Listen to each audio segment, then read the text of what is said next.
He can embarrass himself. He can disgrace his party. But what is intolerable is that he has cynically raised the hopes of hundreds and thousands of families. You're a miserable pipsqueak of a man dog!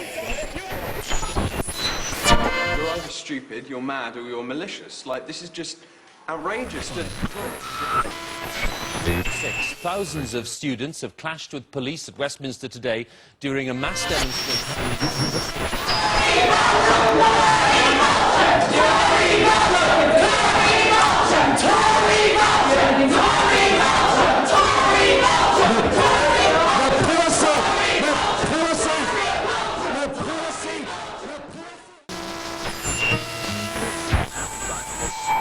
Our entire class is being mugged.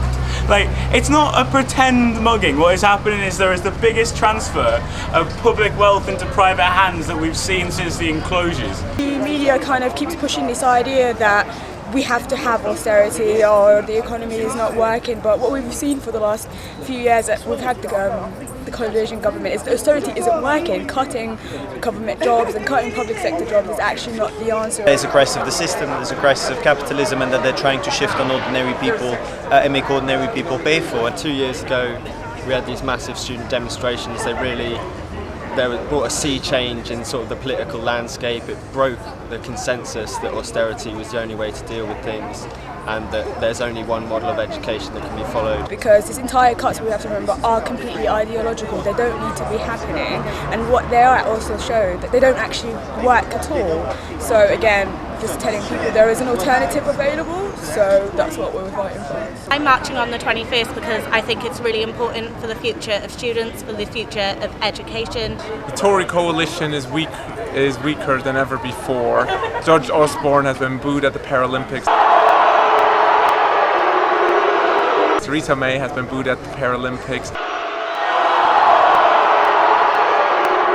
They're essentially trying to make anyone that they can, students, workers, whatever it is, pay for a crisis that was nothing to do with them, essentially. The financial crisis of 2008 was the result of speculation on the grounds of a mass overproduction of value. And it seems like there's the government are more interested in helping their friends in the city than ordinary people. Right. And so we need to fight back. Clearly they're just doing it because they don't want to pay for the crisis that they've created. Capital needed to reinvest that, and they invested it in the easiest thing they could, homes, right?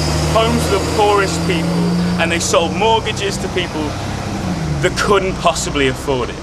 They built a boom off the back of the very poorest, and now they're expecting us to pay for their crisis, which they created off our backs. It's that saying they only call it class war when we fight back. Yeah. And I think this is a case of that. Of course, Tories wouldn't talk about representing the rich and helping the rich out and stuffing the poor because they need to get elected. But I think you look at the history of the Tory party in Britain, and that's exactly what you've got: helping the rich out by stuffing the poor. And the students. And students. The last reshuffle of cabinet means that more millionaires sit in the cabinet than ever before in history. You keep focusing on the fact that we can't understand this policy. I can make it clear to you that we do understand. What it seems to me is that you, in a cabinet with 18 billionaires in it, you are the one who doesn't understand our situation. The Olympics, for example, all the money from that is just going to go right back into their pockets when it could be put towards our services. Because education has been on the forefront of the cuts, has been the first kind of thing that the Tories, that this government are going for, as well as, it's a picture that you see all over the world. Education is one of the first things that's being privatised, that's being attacked, and so the struggle for education is one that's central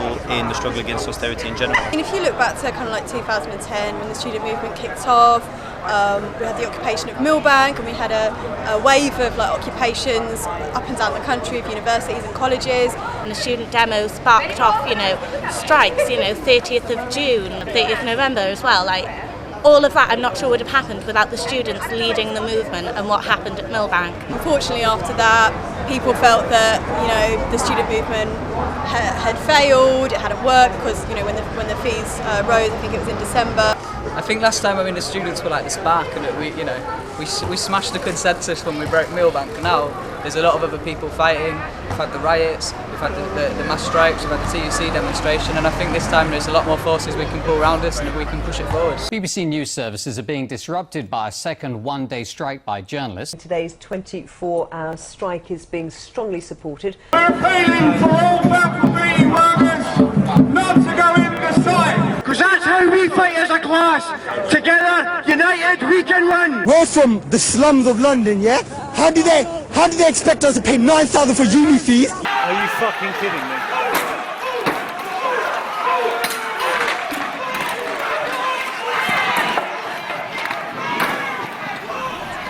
We are having everything that we fought for, decades of social democracy, decades of class struggle, right? Everything we've ever fought for, and they're taking it, and the only way we're going to get that back is by fucking fighting. The alternative lies in the street, in the strength of millions of workers. And you just need to look across to Quebec, to the student movement in Quebec at the moment, and see what they've done there to realise that actually we weren't militant enough. We didn't go out enough, we didn't protest enough. Working class students are basically going to be shipped into shorter courses, much more linked directly to employment, and the value of education as education, I think, will disappear. It's inevitable if we let them happen. I think if you look around the world, people are starting to win. If you look at Quebec, people have won. Yeah. The problem isn't that we didn't mobilise enough. The problem is we didn't keep up the pressure. We didn't necessarily build outwards enough, and we couldn't sustain it. Whereas I think this time we can do it. I'm just telling people to wake up, actually, essentially. This is your rights that you need to be fighting for. This is for your future that you need to be fighting for. And before you know it will be completely gone and you'll be completely screwed over. The idea that they would try and make those poor people pay for their crisis is absolutely disgusting, and I think it's something that we need to refute every step of the way. If you're not prepared to fight for the things that your parents fought for, that your grandparents died for, and that people are being denied now, what the fuck is the point? Not a single job should be cut, not a single pension should be cut, not a single fee should be raised. The argument that we need to be making is that it's their crisis, we didn't cause it, and we're not going to pay for it. We can win this time. Yeah. I think there's more people in the movement.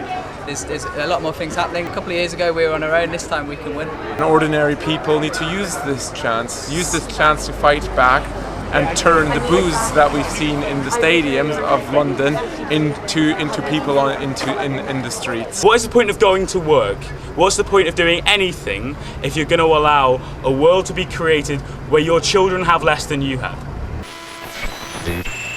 Very serious